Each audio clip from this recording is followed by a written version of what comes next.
Hey there. Are you looking for a 2000s mutant gay dating site? Well, then you need to try X-Manhunt. I'm going to set my optic blast to pulse and shoot it right up your ass. X-Manhunt. Oh, you know I'm invulnerable when I'm blasting. X-Manhunt. I'm going to touch your dick and go boom, Cher. X-Manhunt. Uh-oh, I didn't clean out. I guess I just bamfed. X-Manhunt. Are you feeling lucky? I've got 3 fingers to please you. Oh, X and a thumb. X-Manhunt.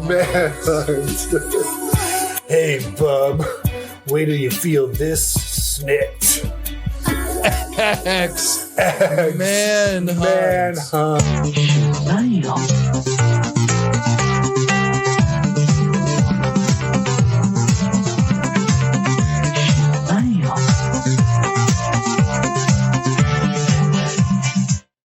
Oh, hey everybody, welcome to episode 336 of Comic Book Queers. We are here. We are celebrating X-Manhunt and Daredevil Born Again on this episode. And who are we? Who's this we I talk about? Well, it's none other than me and EvilJeff. Yeah, I'm EvilJeff, and this over here is Brett. That's right. There are some comics. We're going to talk about X-Manhunt. There's other X-Men comics, and we aren't going to talk about them because we don't feel like it. We just want to stay focused. Good YouTubing is about focus and simplicity. Yeah. Also, they were not that great. And they were not so you're not missing anything. So you're not missing anything. Yeah, but you know what you might have missed? Wait, go ahead. What? What? Oh, no, you. This is good. The Oscars. The Oscars. I was watching the Oscars and I was having so many emotions. I was like, and then she wins, and I was, and she was all like, and then she was all like, and then they were all like, and I was all like, what? So the Oscars happened. Yay. Did you do a poll? Did you do a ballot? No, I never do. No, I don't ever do that. I only watch it usually with like 4 people, so it's like not enough people to make it interesting. My friend's family does a big Oscar pool, and one year I got the invitation. I was flattered, flabbergasted, and I have not looked back since. I do that every year, and I won. You won? Did you win last year? No, I did not. I did horribly last year. I won this year. It was a 4-way tie. But I was one of those 4 people. I predicted the Honora sweep. So everyone was saying to me, and I was like, I want Demi to win, but Mikey Madison is 100% going to win. And they're like, no. And then when she won, everyone was freaking out. The thing that, so I watched it on Hulu. By the way, did you hear that Hulu cut out right before they announced Best Actress? But here's the thing. I watched it on Hulu. But I will, and I was behind on it too, but I purposely set up and recorded everything after. So I purposely went in and said, record the next show. That's great. Hulu's live feed just cut out in the middle of Best Actress. And they were like, sorry, we can't play this anymore. I missed. Oh, wait, were you watching it via Hulu or via ABC? Yeah. No, via Hulu. Oh, okay, that's why. I was watching it on Hulu on ABC. Right. Because I have Hulu cable. live stream, and they cut out. Oh, and then what a bunch of it. Shit. They literally were like, because it happened right when it hit like right when they 11 p.m. or whatever. Yeah, exactly. Or 10 p.m. I forget what it, because for us, that's the nice thing about being on the West Coast. Everything ended at 8 p.m. It was great. Yeah. I know. Not here. So they cut out right before they announced it. And so I scrambled, tried to get it back, realized I needed to switch to regular TV. I did. And I saw Mikey Madison walking away. And I was like, what happened? The insanity. So I'm so sad for Demi. I'm so sad. Yeah, I will say this. I felt the Oscars, it started off so strong with the Wizard of Oz, like tribute songs with Ariana and Cynthia Erivo. It was beautiful. Beautifully sung, wonderful. Conan O'Brien started off strong, but then it went on a little too long. Yeah. I was like, okay, let's wrap it up. And then what preceded was the most meandering, long, awkward badness ever. Everything from that point on was bad. The Adam Sandler, terrible. Yeah. What was the "I'm not going to waste your time" number? I was like, this is not only bad, but it's insulting. Wait, for which one? Conan O'Brien did a number about like, "I'm not going to waste your time. I'm not going to waste your time." Oh yeah, that part. Yeah, that's when I was like, all right, wrap it up. Fuck off. It's also even the banter between the presenters, Goldie Hawn and Andrew Garfield. What was that? Painful. The speeches, terrible. Painful. The singing. Adrian Brody, go fuck yourself. I never want to see you ever again. Anything throws his gum at his wife and then tells everyone to shut up and talks for 5 minutes about nothing. Terrible. It was just it was really bad. They need to figure it out. The gentleman who we're showing who won for best costume design for Wicked. That was the only good one where even the setup for that was good with Bo and Yang. That was fun. Yes, that was fun. And so he's the first black man to win that Oscar for best costume design, which is great. His last name is Tazewell, and I'm blanking on his first name. Wonderful. Anyway. Also, can we talk about how when you watch Best Actor nominations, you want to see a clip from the movie. So this Best Supporting, where they just waxed poetic on each performance and didn't show clips from them, terrible. They were going to do that for all 4 nominations, but no one was willing to say nice things about What's Her Nuts from Amelia Perez. Oh, right. Oh, God. That's right. So she killed that whole thing. That whole game. Anyway, I mean, it's great. It's also I have no qualms necessarily with like who won and all that stuff. I mean, except for Demi Moore, but it was just a very boring show. And also the speech where the person I think who won, was it live action short where he grabbed the phone away from the girl and started rereading it. This is now I'm like, and I've said for a million times, best short documentary and best short animation should be on the other night. Get rid of it. Should be on the technical night. 100%. Why are we wasting time with that bullshit? Why did he say you're doing it wrong? And then he pulled the phone out of her hand and said the exact same thing. She did. Mansplain. I hope his career's over because of that. Splain. Anyway, I'm glad you said man, because some men were bitten by a spider and they call themselves Spider-Men. Ooh. And so I'm here to tell you, EvilJeff, that Spider-Man 4 has a July 2026 release date. I believe it's like July 31st. It's like the last weekend. Is it going to have a home in the title? I don't think so. I think we're done with that. So it's going to be something new. Also, is Zendaya out? I hear she's back. So she will be back. Here's why this is significant, though. July 2026 is 2 months after Avengers Doomsday. Isn't that interesting? So I wonder if they really are going to make Peter Parker very central, have him be like the forgotten hero. Yeah, because, did they just not know? Did they know Spider-Man, or they just don't? I thought they just didn't know Peter Parker is Spider-Man. They know Spider-Man, which Daredevil proved. Yeah, but they just don't know Peter Parker is Spider-Man. They just don't know Peter Parker. Right. Okay, I mean, love it. Also, the fact that they're married, they just showed Tom being invited to like one of Zendaya's family members' birthday parties. Saw that. And I was just like, I love them. I love them. I can't wait for them to have babies. Although, here's the issue. Did you hear what he said? He said that is basically as soon as Zendaya gets pregnant, he's out. And he's going to let her have a career, and he's just going to raise the kids. So there'll be no more Spider-Man after that. So I'm sure he wants close those legs, Zendaya. Take the pill. Take the pill. Spider-Man 8 depends on it. All right, what else that's all the hot topics. That's all we got. Okay. That's all we got. Are we talking about things we watched next? We're going to talk about things we watched and talk about hot. There's a devil in the kitchen. Oh, dare you say who it is? Oh! What you watching? Is it me naked? No? Oh, fine. What you watching? We're watching Daredevil Born Again on the Disney Plus. The things I do for the show. Oh, let's do it. 1, 2, 3. Uh-huh. 1, 2, 3. 1, 2, 3. I liked it. Hate it. Okay. It's boring. Well, it's so was the Netflix show, girl. It's a legal drama. Yeah, and that's why I couldn't get through the Netflix show. And you were like, no, it's amazing. And then I just never could get through it. So I watched this, and I was hoping that I was like, oh, is it going to be like a case of the week type of thing? No.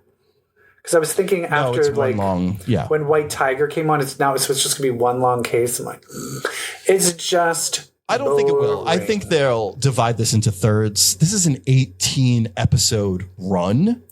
So I think we're doing 6, 6, and 6. 666 is right. I'm sorry. I'm going to go hang myself real quick. Yeah. I will say at the very end, I was like, oh, well, I guess I was saying like, I think I'm not going to watch this. But at the very end, I was like, oh, I need to know what happens now at the way it kind of left off. Let's walk through it. But let's walk through it. It's just a show. It started off as just a show about 3 friends who are young, single. They're professionals. They're living in New York in Hell's Kitchen. Who doesn't want to live in Hell's Kitchen? No, that is not how it started off. Brett. So see, you're going to say it in your way. I'm going to say it in my way. It started off with the tried and true, age-old, overdone trope of characters in a action movie acting super, super, super happy, and everything's amazing. So me and my husband looked at each other and we're like, are both of them going to die? Which one's going to die? Right. Which one? Someone's going to die, and so you're just waiting for Foggy. it. Yeah, I mean, I never really liked his character. I was like, good. Yeah, so I'm fine with that because if it was like, if you're going to kill off. What's her nuts? Karen Page. Karen Page. I was like, if you fucking kill her off, I will have a bone to pick because you can't do that. She's too important and too good of a character. I don't know if she's still married to the same guy, but I told you I used to see her at IO EJ West. Scott. Is she still married to the same person? I don't know. I think so. Maybe. I don't know. Yeah, but I just love her. Yeah, they were around Chicago stuff too. But she's so upset from him dying, she moves to San Francisco. She's so upset, and we are so upset. Not really. He always annoyed the hell out of me in the Netflix show. But I actually think this is a good way. I'm not saying this is good. I'm just saying this is a good way of kind of pivoting away. Yeah, exactly. From the Netflix show. Like new love interest, he doesn't even live in Hell's Kitchen anymore. Well, yeah, because Hell's Kitchen is gay. And they said it. She was like, so you don't think, in the context of a lawyer, his new love interest was like, so you don't think Hell's Kitchen needs a protector? And he's like, have you seen it lately? I was like, no, it needs a free clinic, if anything. If you want to help out Hell's Kitchen. Do you think that was homophobic? Maybe he's homophobic. It's like, have you seen it lately? I'm not saving those fags. Exactly. Exactly. It's just fags sucking dick and smoking weed. They did try to go with this Foggy's death. They did try to go hard with a long one-take action scene. Yeah. Going through a bar and up the stairs and on the roof. It's because it's Bullseye who killed Foggy, and so Daredevil goes after. Was Bullseye. He in the older episodes? That's the same Bullseye. Yeah. So it's the same Bullseye. Yep. Who do you think hired him?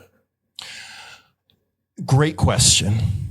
To me right now, I would say it was Wilson Fisk. But I felt like I believed him when he said he didn't do it.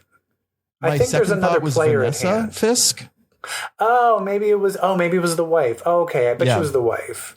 Okay. I will say though that fight scene, the CGI wasn't fully CGIing for me. It felt like I think they were going for something really grand, which I admire, but it still looked a little cheap to me. Some of the CGI it looked like yeah. And I didn't even honestly. It didn't even what was CGI like. I didn't even know what's. To me, it was the more knives like going in, the way the knives were going in, some of the practical effects. Then when it turned, even in the end, when it like turned into his helmet going off the ledge and then the titles, a lot of things just looked like there were certain times where I could tell, oh, that's a CGI body jumping. That's not a real person. Yeah. It was very obvious to me. But I did like that they tried to do a one take fight scene. I love those. Versus with Daredevil and Bullseye. And they did set up where he kind of goes against, I'm assuming goes against his code. And when because I like that he kept listening to the heartbeat of Foggy. And as soon as the heartbeat stopped while he was fighting, he tries to kill Bullseye. It was very comedic the way he tried to kill Bullseye, when he just kind of just shoved him to the side off the building. It was pretty funny. And I really did like Karen hearing somebody land behind her and and she didn't want to look behind to turn around because she thought it was Matt. Yeah. And that was will say, so I was like, okay, I'm interested. Then boring exposition for like 40 minutes. He has not gone into his Daredevil costume again. And it was just so... It's like establishing his new world. He now... Boring. He's a partner with Nikki M. James, and she introduced him to her friend, Natalie. He's hot as fuck. Yeah. He's a psychiatrist. Natalie's a therapist. Turns out she's also the Fisk's therapist, so that's an interesting connection. You've got Kingpin, who, so much of the show is about our violent nature. We have to suppress our violent nature. That's like, I don't connect with that. I don't understand having a violent nature. I'll tell you, I do. There's one time where I have a violent nature. There's two times. Watching. One is in a Trader Joe's parking lot. Okay. Two is in a long line at Chipotle. Yeah. Did I tell you that? One time I was in a Chipotle. Oh, God. And it was the longest line. And it was like 20 minutes.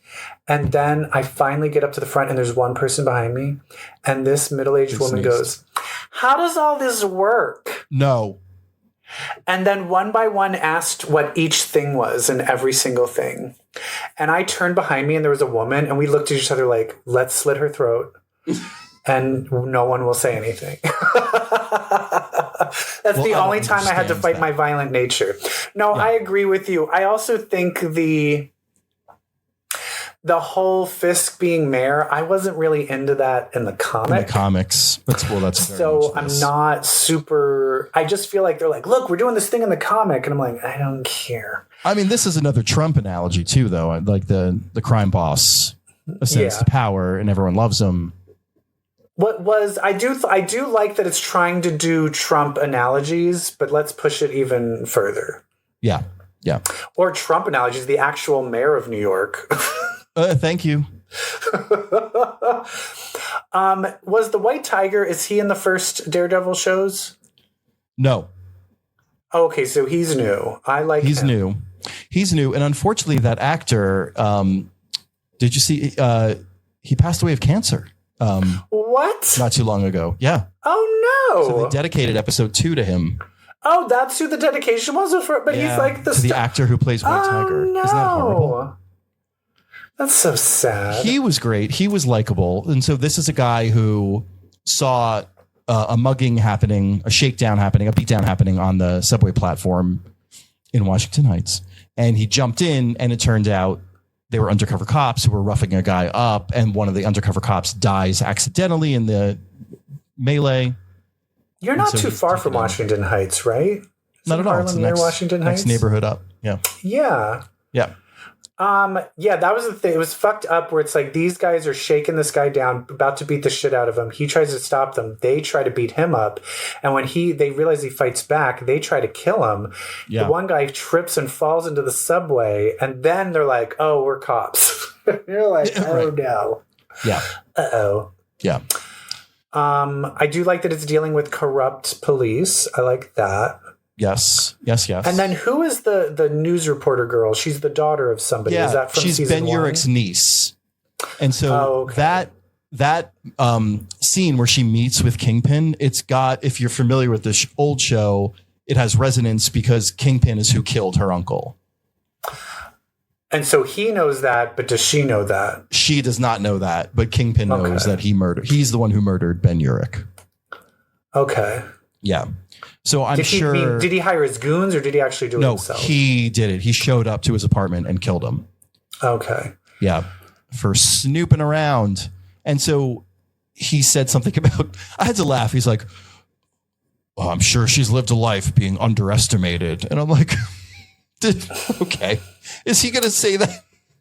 Do we need, like, okay, we need to know that you're not to underestimate her. Got it. Thank you for that ham-fisted framing of a character. Yeah, and basically Matt Murdock ends up representing White Tiger. We find out he's White Tiger midway through the case, essentially, or midway through like the pre-case nonsense. And they basically need to find the guy that he was defending. And but he's realizing, if I'm able to find it, so are they. So when he goes to find this guy, he realizes the cops are going to try and kill him. And so he basically saves this guy, but he's left in the apartment. Yeah. And these two, one of the cops was one of the ones actually there, right? One of the ones who was on the platform. Yeah. And the thing that I found interesting is they were just like, we're just going to kill you. And while they were fighting him, you see that he has a Punisher tattoo. What is that about? That. Who does?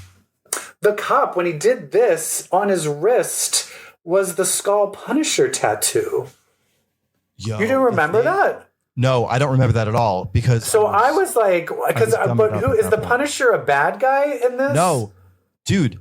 If they do this, I will be very impressed. Cops have taken the logo of the Punisher as their own, and us comic book fans are like, he kills you pigs, right? Like, so maybe they're doing that. Maybe he, Mr. Frank Castle's going to come back and do some cop killing. Let's do that. Yeah. I will say at the end, he ends up having to use his Daredevil powers, and do you think he kills them, or did he just beat the shit out of them? I mean, they look pretty fucking dead to me. Yeah, it looked like he snapped the one guy's neck, and so now he's like, fuck. And it just ends with him screaming, and I'm like, okay, I need to watch that. Because I was about to be like, I'm not going to watch this anymore. No, he's going to go crazy. Okay. Like, Matt's going to go crazy. In fact, what I hear is that eventually this will become the Devil's Reign storyline, which was one of the more recent Daredevil storylines, 10 years ago, something like that. But he does become corrupt by the hand. He does become evil. And so I wonder if they are going to do that Matt's truly going to become dark and crazy, which I'm all for it. Take your shirt off. He's so handsome. He's so fucking sexy. Like when he was talking to White Tiger, like on the jail phone. Yeah. And there's just close-ups of him just like looking at. But there's also there's something when he's one of those, like, you first look at him. He's not like a Jake Gyllenhaal where you're like, oh, damn. Like you just look for a second and you're like, oh, he's handsome. But then when you take another look, you're like, oh wait. Yeah. And I think it's because he just has a sexiness about him. He has a sexiness. That I would let him do anything to me. Yeah. You know what he's got? He's got the swagger of a man with a huge swinging dick is what he's got. Okay. Yeah. Do we have any videos of him jogging in gray sweatpants at all? I don't know, but get his publicist on that. Speaking of dirty videos and speaking of hot guys, have you heard about Luigi Mangione that there are 20 sex tapes? 20 sex tapes. And I hear there's like this queer TikToker boy who's in one of them. So some of them might be gay. And I'm like, don't, like, either release them or don't release, or just shut up. Don't I think somebody should look at them to make sure that they're okay for the public, and I volunteer. Yeah. Oh, exactly. Oh, I really should test it out. Just make sure that it's like okay for consumption. Woo! Talk about a big. Well, what else have we seen? You gave a little snip on your slides. Oh, my finger slipped. You saw that, did you? Because EvilJeff. Can we talk about that Severance episode? Well, this Severance episode is a big doozy. The biggest doozy is my mom texted me and said she's done and she's not watching the show anymore. Okay. Okay. That's the wrong reaction. Because it was too confusing.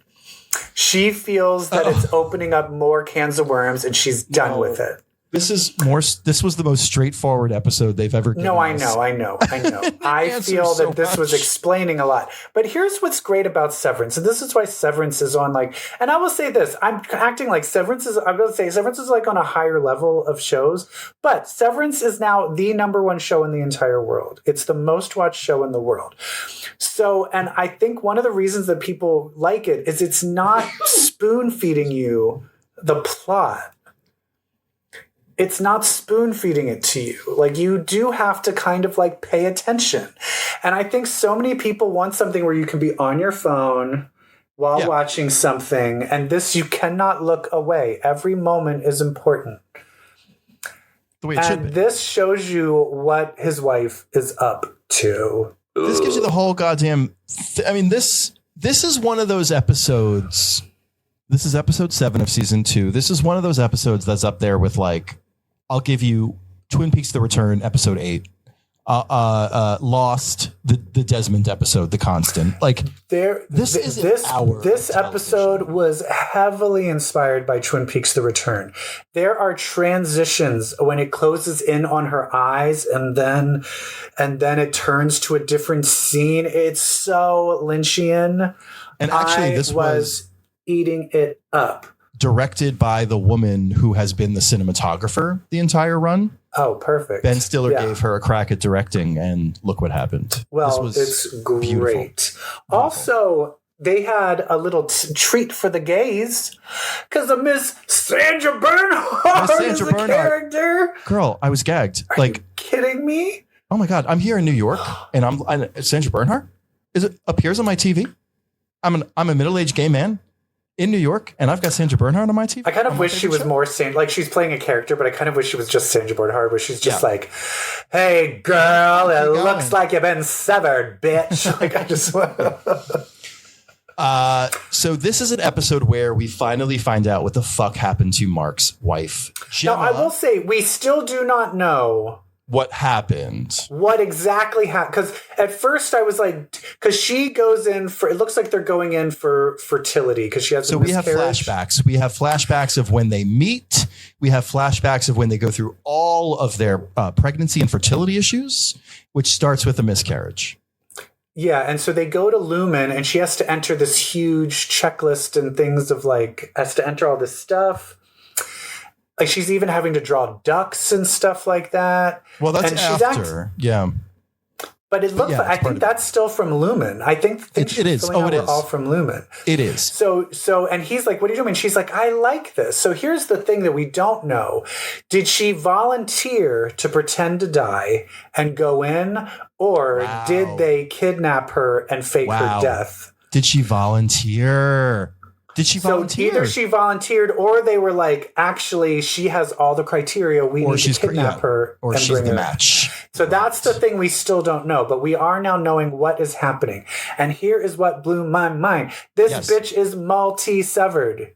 And everyone might be. This might be how it works. They just rearrange she has brainwaves. Depending on what room you go into, it is a new personality. Yes. So my question is, what room are they in? Do we know what where they go in that elevator? Is that named? Like with the main characters. The room in the elevator where they work? No, like when they go down the elevator and go to work, is that also like a room? Like, you know what I mean? Yeah, I totally get it. I think it's all frequencies because they keep talking about the 5 brain waves and how they phase those brain waves into different configurations. So I think it's like a frequency. It's and that's what. So it's not like an on-off switch. It's like the frequency in their room creates those particular innies. Yeah, because she's going into different rooms and she's going to 6 different rooms. There's 6 different innies. None of them who remember each other happening. So I'd have to think she's kind of being tortured in all of them. And she's very much being tortured in all of them. And she wakes up in this loop. So any number one who has to go to the dentist every time she wakes up, she's in a constant loop of getting dental work done with no anesthesia. That's fucking horrible. But she doesn't remember the one who has to spend eternal Christmas in the other room writing the thank you cards that her base personality hates to write. Tortured. Yeah, she's being tortured, and they're basically testing how far can we push the innie to see if the outie does not experience any of it. Right. Like, do you feel the physical pain from the dentist when you are the other person? It's still feeling it, but I'll tell you this, she's not into it. And no. But here's the thing, is the one room that she is not gone to is Cold Harbor. Is Cold Harbor the name of Mark's project? And what's in Cold Harbor? We took a look. Wait, we went into Cold Harbor? We did. And it's which part was that in it? It's those four weird doppelgangers from the Ortbo at computers. Oh, the one that were watching everything? Watching them through their computers. Oh, they were in the Cold Harbor room? Yes. Oh. I didn't see that was Cold Harbor. It was Cold Harbor. Okay. There was water. It was freezing. Did it say Cold Harbor, or are you just guessing this? It said Cold Harbor. Oh, okay. We'd realized that everything that she's happening is happening in the floor below. Because when she came up, she went up an elevator. Yeah, but she went up, and it seems that's where Milchek came to get her. So, and Milchek, he still had his motorcycle gear on. I think he bolted. Oh, I think he got on his bike. Yeah, he bolted and ran to go get her. And the other thing that's interesting is when she was in that elevator, I think that was also that floor personality. So that is because that was the Miss Casey. She was Miss Casey. Yeah. Yeah. It's so complicated. But here's the thing is, what do you think Cold Harbor is? Gosh. I think they are rebuilding a person. So what do you think that means Cold Harbor is? Why is she not gone into the Cold Harbor room? I don't know. Do you think it's because it's just those people are there? I've read some things online that Cold Harbor is they're going to actually try to kill one of the outie. And see if they can, and then see if, because they're trying to do pain and all of that stuff. Yeah. Is maybe they want to try and drown her and see if you can kill the person and then they can come back when they go into the other room as the other personality. I don't know. I was just, but it's still but just poor girl's being tortured and the poor, And he's not going to save her before. There's no way he's going to save her before the end of the season. Next episode is 37 minutes long. He ain't saving her. However, maybe because they are going there. Dylan has the directions to the room. He has them. What are we waiting for? Let's do it. And the other thing that's interesting is when Mark was in his kind of coma, reintegrating. Mark's reintegrated. Do you think he's fully reintegrated? I think he woke up and he was like, whoa. Yeah, I think he knows everything. But here's the deal is I think when the sister was like, I'm going to call Cobell, I think she's going to come into this. And but I don't know whether she really is going to help them or if she's going to try and betray, but I think they're going to come. So I think it's going to be Mark and Cobell going in to maybe try and get her. I will say we are at the point where I think we need the turn from Cobell that we all know is coming. We need, let's get on with it. I don't want Cobell being shady anymore, being like, oh, Mark, I don't know what you mean. She hit rock bottom. She was almost tortured or whatever, taken away by the guy that she was afraid of, that she ran away from. She was given that insulting demotion, put out to pasture. She's got to come back with a vengeance and do something pivotal. Yeah, I know. Meanwhile, Deitch and Lockman, she going to get her Emmy. She was really good. It's very sad. You know who she is? Very sad. She's Daisy Quake Johnson's mother from Agents of S.H.I.E.L.D. Thank you so much. Ooh. Leader of the Inhumans. She's an Inhuman? And she was in Dollhouse. Yeah, she was an Inhuman. Oh, that's right. That's what I remember her mostly from is Dollhouse. Yeah, where she was programmed with different personas over and over. What? Mm-hmm. What? But also, Robbie Benson. Robbie Benson is the Doctor. What movie? That's Robbie Benson, the voice of the Beast? Yes. And the boy from Please Don't Let This Feeling End. Ice Castles. No, I didn't even recognize him. It's That's Robbie insane. Benson. He's so old. Well, girl, I mean, my face. My there goes. Face is going to turn into gone. Robbie Benson. Yeah. Yeah. All Robbie right, Benson was very attractive, and now look at him. Let's do we want to talk about RuPaul's Drag Race real quick? Yeah, let's talk about Drag Race. I was struggling to remember who got eliminated, and now I remembered, and it's because I know why I didn't remember, because I didn't care about this person. Wait, who is it? I'm so far ahead that I'm like, wait, it's Corey King, who just left. That's right, the Betsy Johnson episode. No impact, girl. But we got an amazing lip sync. An amazing lip sync with the drama. The boyfriends. Well done, producers. And they're boyfriends now. They are still together. The longest lasting Drag Race relationship. Yeah. Yeah, and I love how even in Untucked they were like, it's not going to be you. They're not going to put you and me. I'm like, they're 100%. 100%. Do you not understand what good TV is? Do you know what TV is? When they had Sugar and Spice, you were like, you know they're going to be lip syncing. They did that shit immediately. When Alyssa Edwards and Coco Montrese, two enemies, showed up, you knew they were going to lip sync again. Like, girl, we have to give the people what they want. Yes. So it was fun, and I really thought the designs were really fun, and Betsy Johnson is great. I can't believe she can do splits at 82 years old. I know, right? I also really thought that Lexi Love should have won, but it just felt the most Betsy to me. Here's why. Here's the thing, though. Lexi Love really is just a copy of Julia Fox's. I forget which designer it was. But it is a copy. Like that whole veil thing, which is so brilliant. Yeah. It is a copy of a Julia Fox look.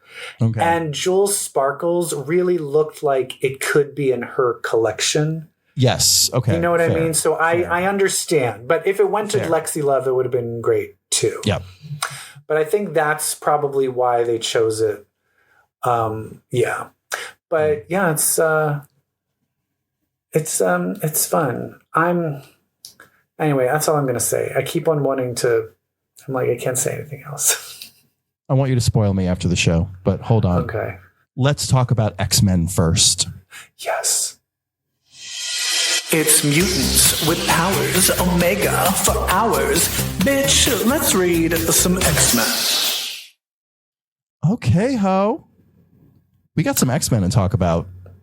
That's right. That's right. So X-Manhunt. It's here. And I got to tell you, it started. So we got 3 installments. We've got Uncanny X-Men as part 1, NYX as part 2, Storm as part 3.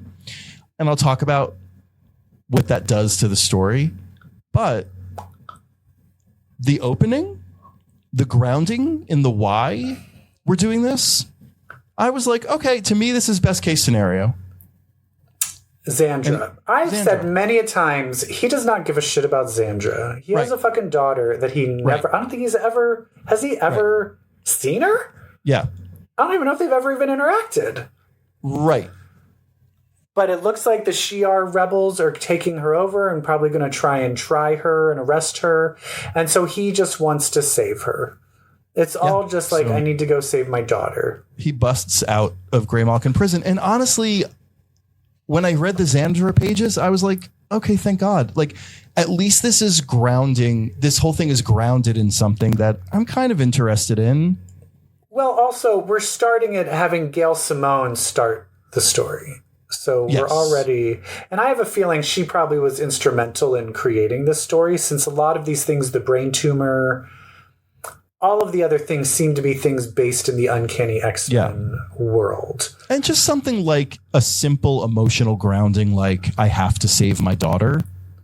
Thank you, Gail. Like Gail has been the one to bring the emotional grounding to this new phase. So appreciated.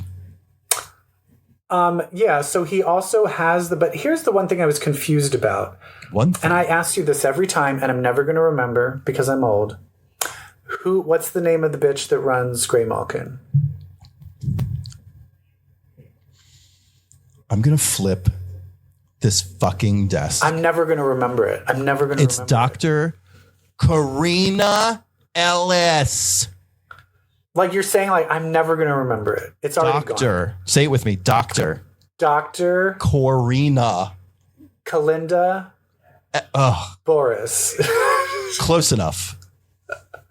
Okay, Dr. Karina, they show a flashback where she's telling, is it her telling Rogue and them? Like, like they're acting like friends. And that was confusing to me. Where they're like, oh yeah, he has a brain tumor and it's like terminal and blah, blah, blah. And that made me want to go back to Uncanny X-Men #1 and see how that unfolded. But they're enemies. I was very confused. Or maybe at the beginning they started out as friends they started. Yeah. Not friends, but just like on the same side where it's like, yeah, you need to keep Xavier in jail. No, because they cited that as being from Uncanny X-Men #1. And like there was never a moment where they were like, oh no, she betrayed us. Like they were always adversaries.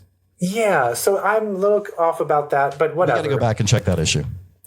But basically, because it looks like they get a call from Dr. Karina to come and stop Xavier from escaping, right?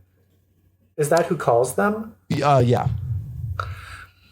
And who's the person that calls Scott? Who is the person on the phone that calls Scott in X-Men the last week? Yeah, I'm not sure. Or maybe it was it was Beast. Okay. I think it was just Beast told him. Okay. So I'm still would like to know more about the avians and the brain tumor and what all that means. And it looks like his brain tumor is spreading and he's starting to lose his powers and lose his mind a bit. He's been a little crazy. Yeah. But it also makes me if you can't even trust what's in front of you, how do you know that the Xandra stuff is real? Right. We can't really, we're having an unreliable narrator here. So we sure are.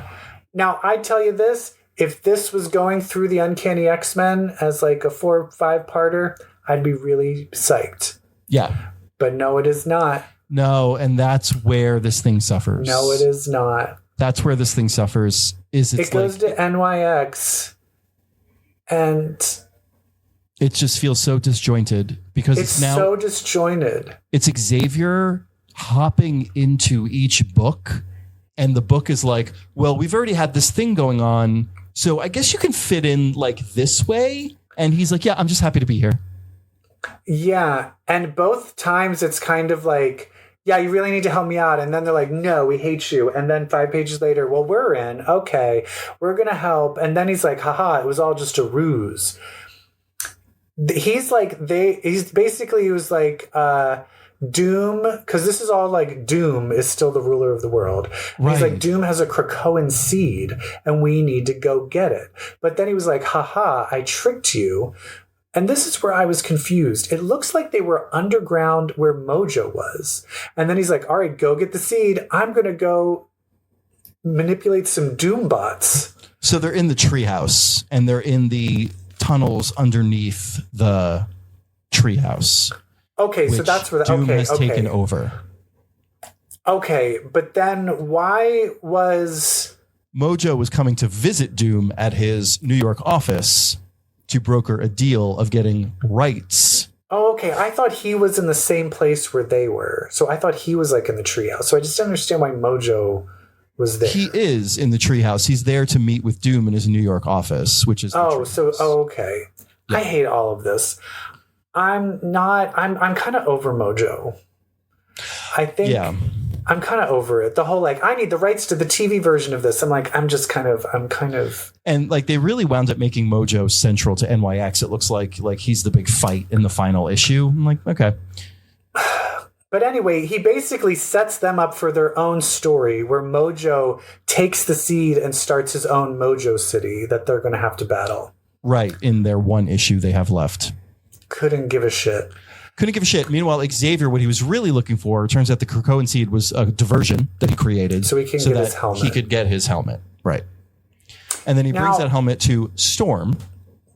Is the helmet a Cerebro by itself? Yeah, I think so. Right. Okay. I just thought, okay, whatever. So then he goes to Storm, and Storm's like, welcome, but I am going to call the Avengers, and I am going to have you arrested. But then he's like, wait, let me tell you what's going on. And then it just cuts, and she's like, all right, I'm on your side, let's go. They kind of like jumped through her being like, okay, I'm going to defend you. Like they kind of skipped over all that.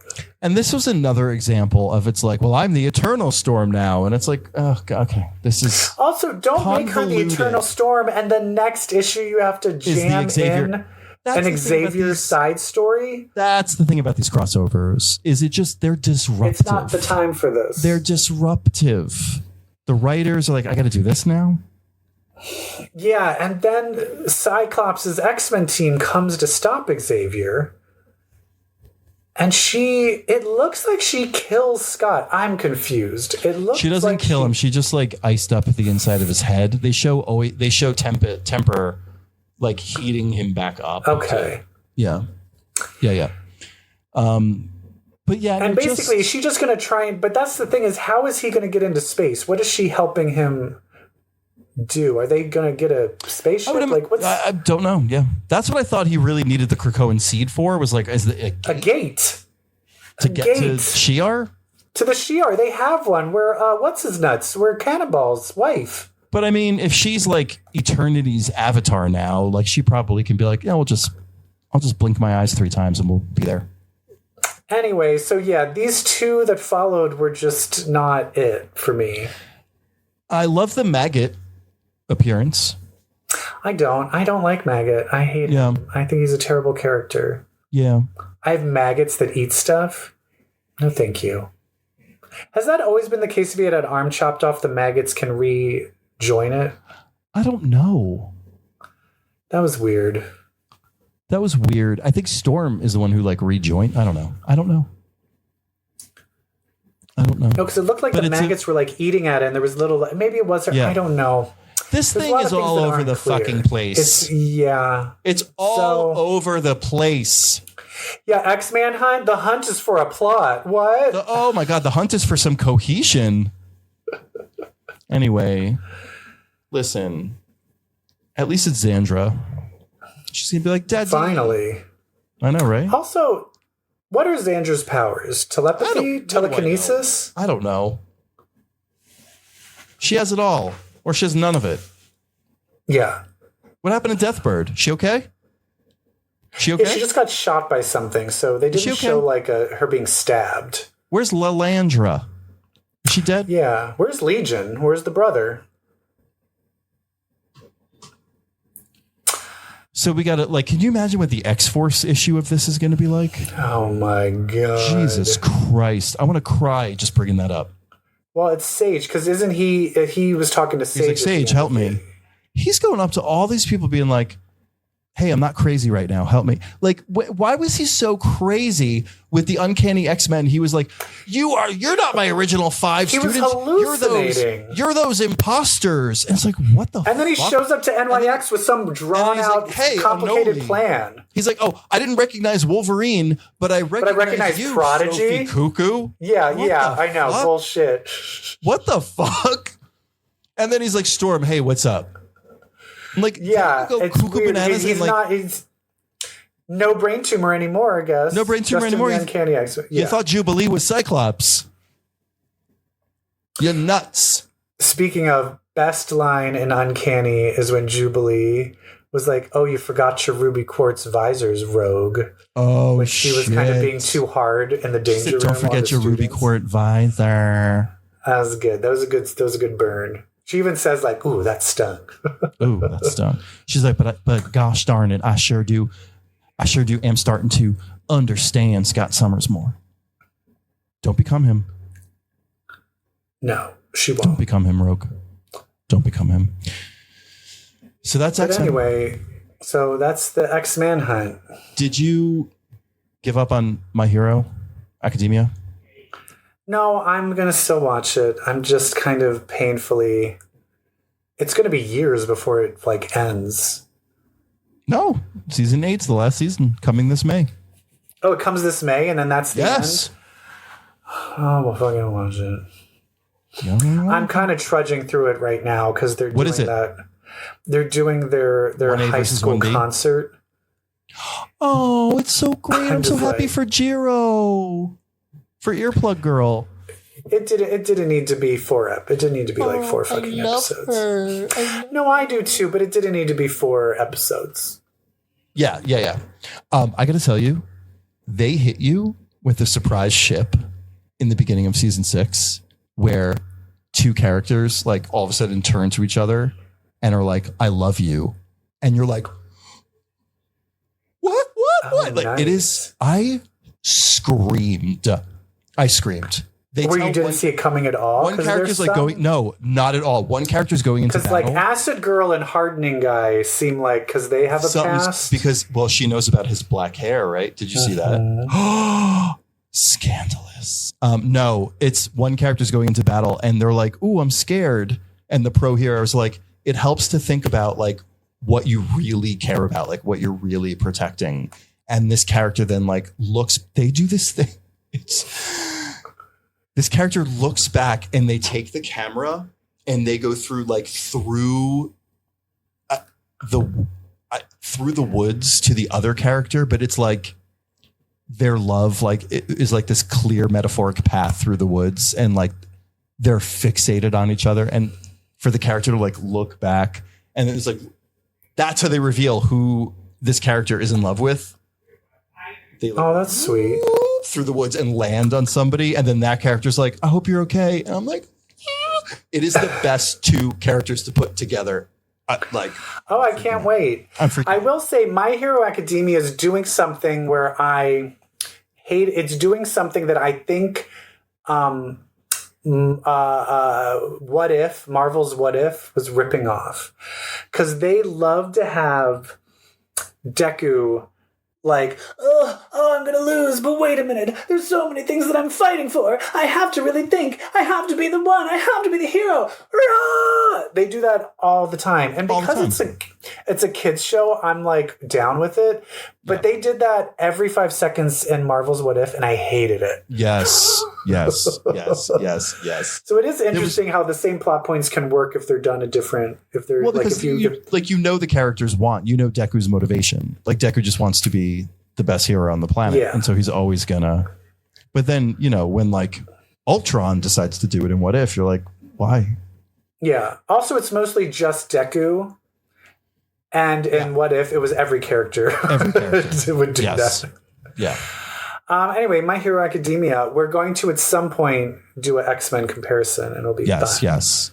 I'm so excited for you to see the ship moment. I screamed. All right. Well, anyway. we did it. Yay! We did it. We covered the Oscars. We covered Daredevil. We covered Severance. We covered X-Men. God, X-Men. Even My Hero. I'm gay. You're gay? Yeah. What do you mean? How did you become gay? I read it. Well, did you know that if you read comics? Oh God, what happens? I've read a comic. Well, then that makes you queer.